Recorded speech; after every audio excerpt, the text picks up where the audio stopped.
Mr. President, there is an old Greek proverb that says, and I quote, "A society grows great when old men plant trees whose shade they know they shall never sit in." End of quotation. This is the international law-based order put in place by those who endured or witnessed the worst tragedies, tree by tree, to provide shade to future generations. Israel has uprooted every one of those trees in Gaza. It breached every rule ever elaborated, every principle humanity pledged to uphold. It killed those most entitled to protection, civilians, including children, humanitarians, doctors, journalists. It defied every nation on earth and every organ ever set up to uphold the most fundamental rules, from the highest political organs to the highest judicial body, from the Security Council and the General Assembly to the ICJ. Israel is doing so unapologetically. It is committing crimes openly, brazenly, and repeatedly. Its own soldiers do not hesitate to share recordings of those crimes with the rest of the world. What is happening in Gaza will go down as the most documented genocide in history. Till when will the world denounce the crimes and tolerate their reoccurrence? Till when will it consider that its responsibility is to state the law instead of upholding it? Palestinians in Gaza do not need to hear the world talk about the uprooted trees. They need their protective shade. They could care less that we all agree on what the rules say and that we all observe and recognize their breach. What is a rule that is not enforced? What do these rules mean anymore when for 9 months Israel has bombed the homes, the hospitals, the schools, including those designated as UN shelter, and now is bombing people in tents, as the case in the Mawasi? How cruel could you be? How criminal must you be to bomb the same population over and over and over again? And since bombs and bullets are not good enough in this collective punishment and genocide enterprise, Israel has decided to impose the most horrific conditions on those who survive. We have seen Israel for months now manufacture a humanitarian catastrophe with famine at its core. We have seen it yield starvation, dehydration, and the spread of diseases as the ultimate weapons. 2 million people who were subjected to a 17-year-old blockade are now confronted with a hermetic siege, dying of hunger and disease, while food and medicine are available only meters away. Until now, Israel considered it was enough to shout security to get away with the worst crimes imaginable, as if its security could legitimize genocide, colonization, war crimes, and crimes against humanity, as if its security could justify denying the most fundamental rights of a nation and the most basic rights of millions of Palestinians, as if its security could be achieved by more killing and more injustice. It pretended the blockade was about security. It only harmed innocent civilians. It pretended its walls and military rules were about security. Their true colonial nature is evident to all those willing to see. It pretended that every war would be the last and would achieve deterrence. It simply laid the seeds for another war a few years later. Since 1948, successive Israeli governments have said They got rid of the Palestinian problem once and for all. Since the Nakba, which constituted one of the most terrible attempts to uproot an entire nation in modern history. After that, Israeli leaders pretended they never heard of Palestine or the Palestinians, denying the very existence of the people they had killed and expelled. In 1967, they were certain that by occupying whatever was left of the land of historic Palestine, they had eliminated the problem altogether. In 1982, they explained that if they invaded Lebanon and forced the PLO to move far away from Palestine's borders, this would be the end of the Palestine question. In 1988, when the Palestinian rebellion erupted in Palestine itself in a peaceful way, it explained that breaking the bones of the demonstrators, literally breaking them, would deter them. In 2000, it explained that the best way to deal with the second intifada was more walls, more oppression, more occupation. In 2008, 2009, 2012, 2014, 2016, 2018, 2021, and 2022, it explained that a blockade over 2 million people and repeated military assaults and shooting on demonstrators would eventually lead to subjugation and surrender. A century of military responses to a political question, a century of sheer violence against an entire nation to avoid the only solution possible, freedom for the Palestinian people and peace for all. But there is a reason Israel behaves this way. Everything in its history tells it it will get away with it. It is betting this time will be no exception. But this time must be the exception. And change must start right now. Mr. President, this Security Council adopted Resolution 2735 to achieve an immediate ceasefire leading to a permanent cessation of hostilities. This would not restore the lives of those killed or the limbs of those amputated. It would not remove the pain from a mother's heart or the fear haunting a child's mind, but it would save lives and stop agony's march. It would lead to the release of hostages and prisoners on both sides. It would allow a surge in humanitarian aid. It would lead to immediate regional de-escalation. It would help preserve whatever faith is left in our multilateral system. But Netanyahu does not care about Palestinian lives, or even the hostage's life. He does not care about international law or human decency. He only cares about his own political survival. So what will you do to ensure he is not the one calling the shots? And here I'm talking to you, the Security Council.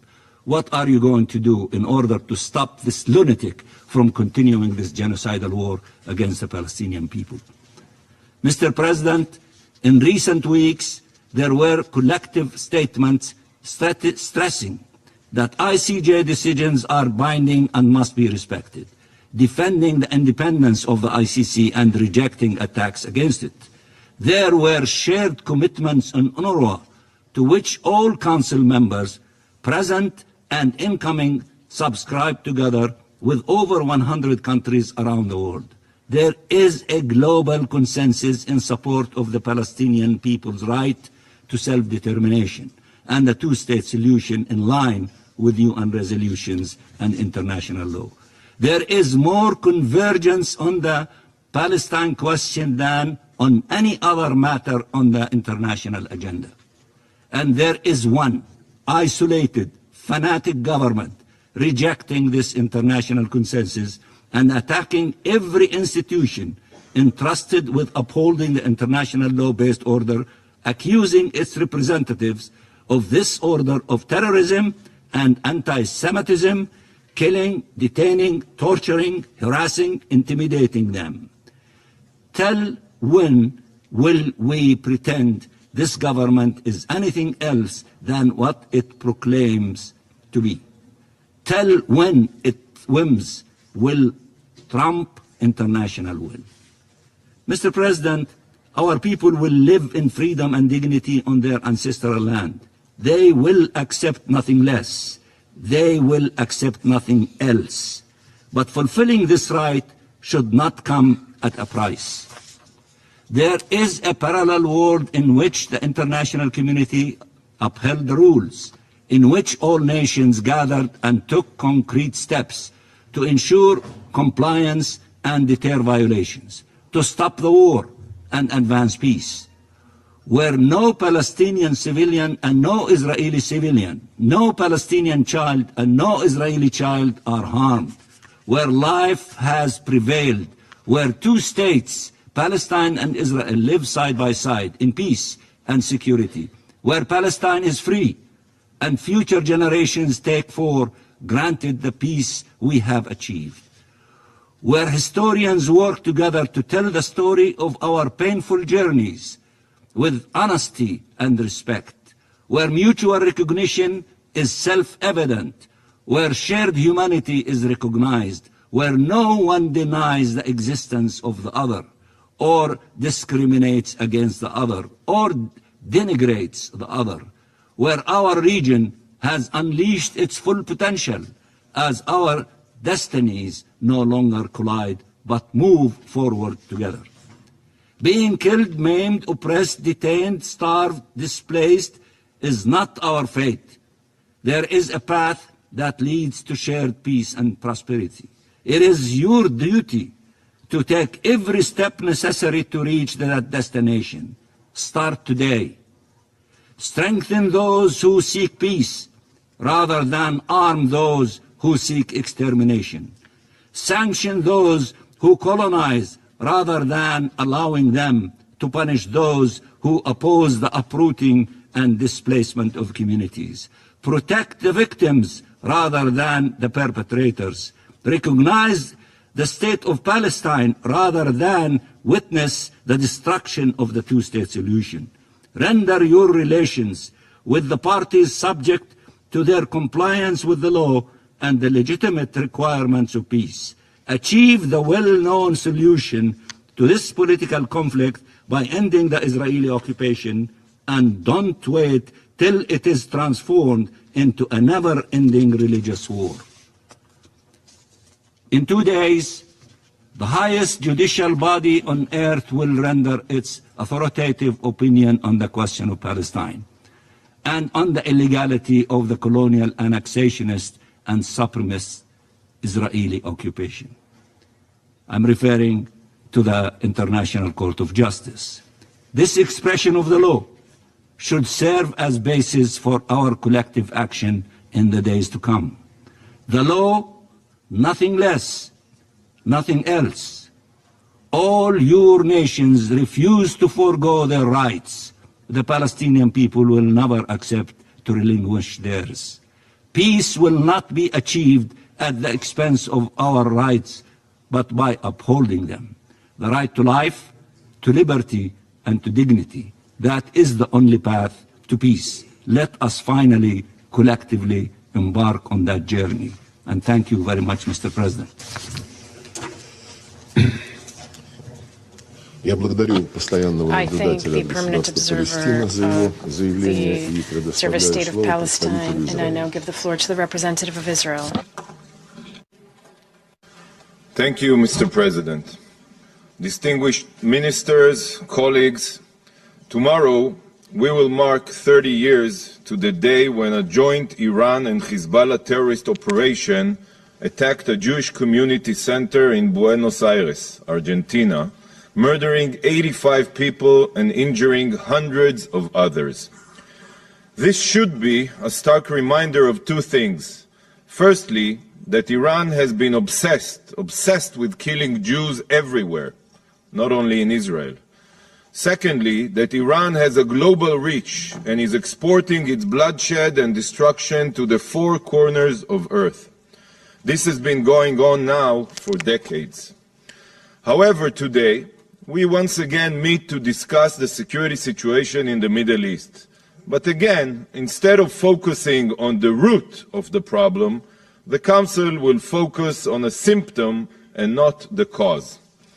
It is the same old discussion which brings us no closer to peace or security, not for Israel, not for the Palestinians, and not for the region.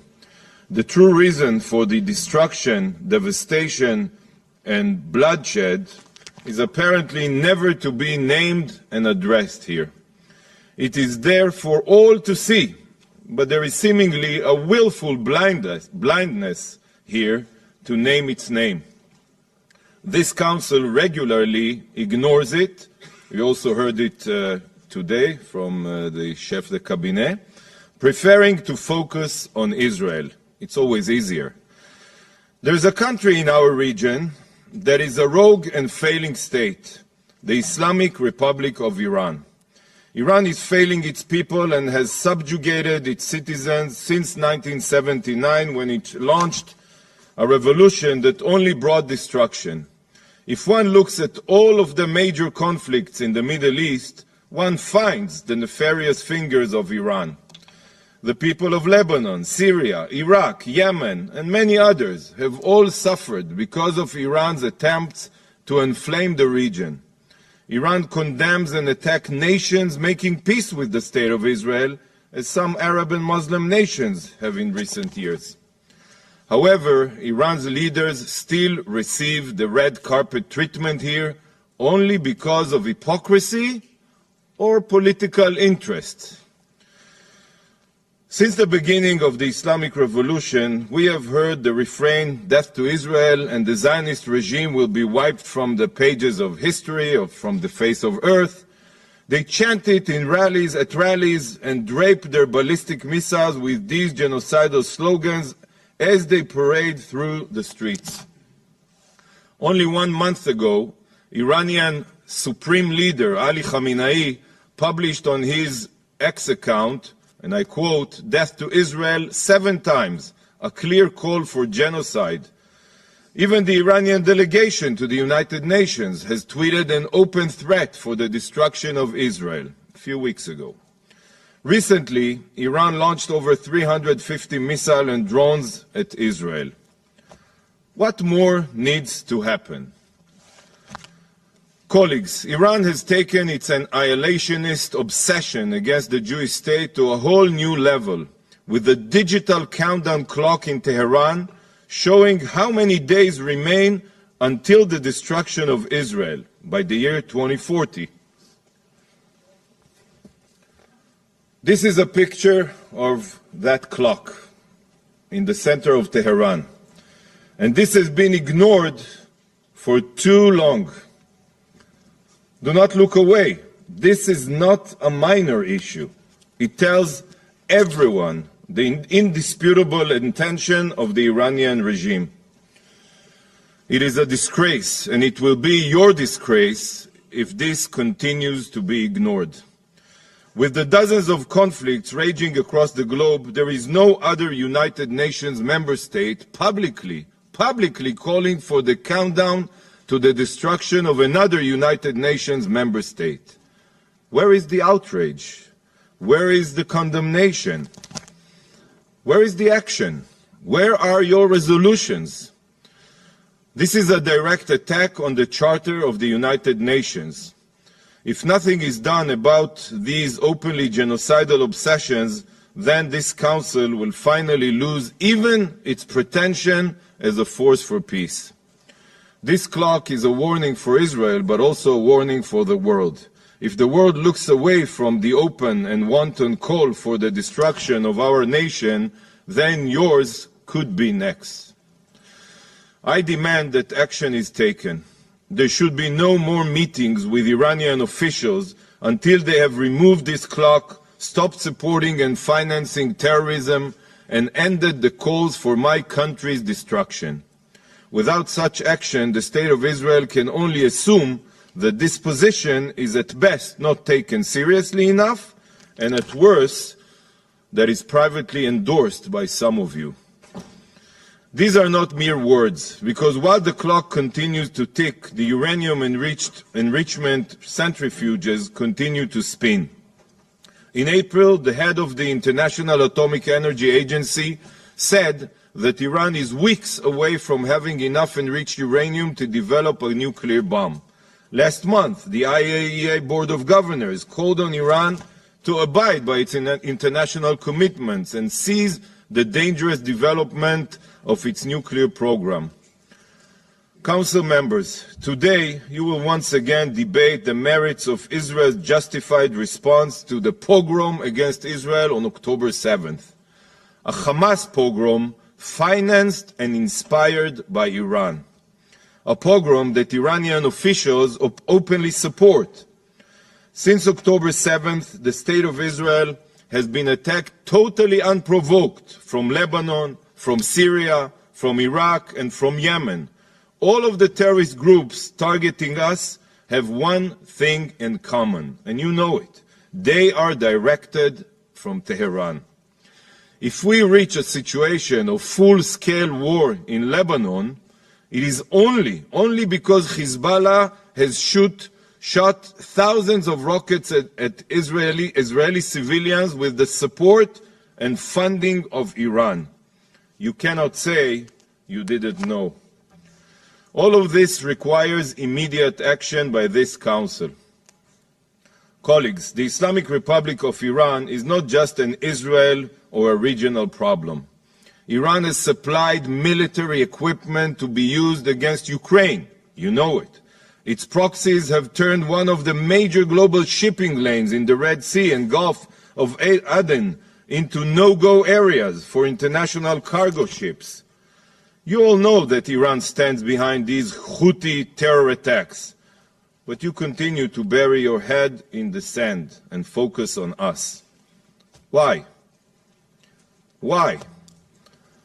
Iran is the greatest threat to global stability because its ambitions and destruction are global. The Islamic Republic of Iran is the key to security and stability in the Middle East, and you ignore the key. The greatest outrage and most urgent to address are our 120 hostages, which are held by Iranian-supported and inspired terrorist organizations in Gaza. We demand their immediate and unequivocal release. We have seen again pictures of trembling 18-year girls only yesterday with injuries on their bodies and fear in their eyes. We do not dare to think what horrors they are experiencing at this very minute. I ask you, I beg you to look into their eyes and think about the sheer brutality of what Hamas is doing to them. The disgraceful situation of the hostages alone is a crime against humanity. But Hamas continues to exploit this Council's inaction by hiding its commanders among civilians and its military positions in UNRWA schools. Yes, they hide themselves in UNRWA schools, and you continue to ignore that. I can tell you all this. The war will not end until these hostages have been released. We will not leave a single hostage behind. By this brutal kidnapping by Hamas, they are copying the example, again, of their paymasters in Tehran, who starting in November 1979, as we all remember, held 53 American citizens for 444 days against all international norms and humanity. This was the first warning about the intentions of the Ayatollah regime, and now we are merely talking about their latest bloody outrage. For 45 years, the Islamic Republic of Iran has been fanatical about exporting its brand of terror and bloodshed near and far. If the Council continues to ignore the destructive role Iran plays in the Middle East, in all Middle East conflicts, then sadly there will be war and the bloodshed will continue unabated. But if you choose to address this issue properly, we can improve the chances of peace and security in the region. The choice is urgent. The choice is yours. The countless lives of those who will die because of the Ayatollah's grand ambitions for Shiite regional supremacy are in your hands. Iran wants to export their supremacist Shiite revolution to your nations, and their weapons are armies of terror proxies causing death in every country they touch. Do not be fooled by the sham election and the reformist new president of Iran. You know that he is merely another puppet of the Ayatollahs to try and avoid diplomatic pressure and put a pleasant mask on evil.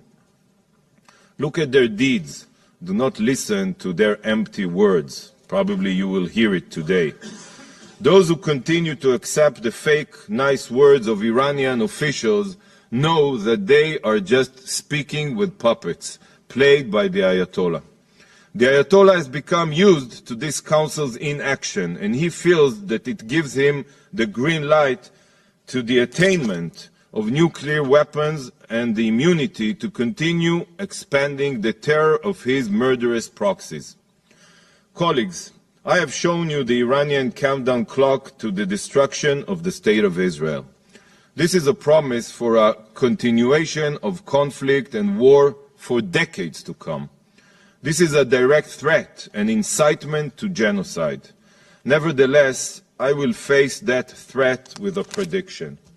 If the Ayatollah regime in the Islamic Republic of Iran continues to threaten the region, intimidate and support its own people, attack its neighbors, and spill blood across the globe, it will find that its days are numbered.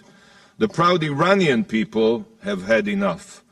The good people of the Middle East have had enough, and so have we. They all wait for the members of this council to pinpoint the true cause of conflict and bloodshed in our region. The Islamic Republic of Iran is a rogue state that is exporting its mayhem and destruction to all corners of the region. They are much, much bigger and more powerful than ISIS, and with near nuclear weapons capabilities. Iran's genocidal ambitions are not just a missing element in any conversation on Gaza. It's not just a missing element. They are the central element. Without taking meaningful action against Iran, the death and bloodshed will only increase and spread. This is the truth about the multiple front war against the Jewish state. It is time that this council address this true root cause of the war. Thank you, Mr. President. I thank the representative. Do you want to watch more videos like this one? If yes, subscribe to our channel and press the bell icon next to it. We have decided to bring videos on something nobody talks about: African politics, economy, and increasing power. Thanks for watching, and until the next video, stay tuned. Tell us what you think in the comment section. Like and share the video, and subscribe so that you don't miss any of our African videos. It's the best way to support us.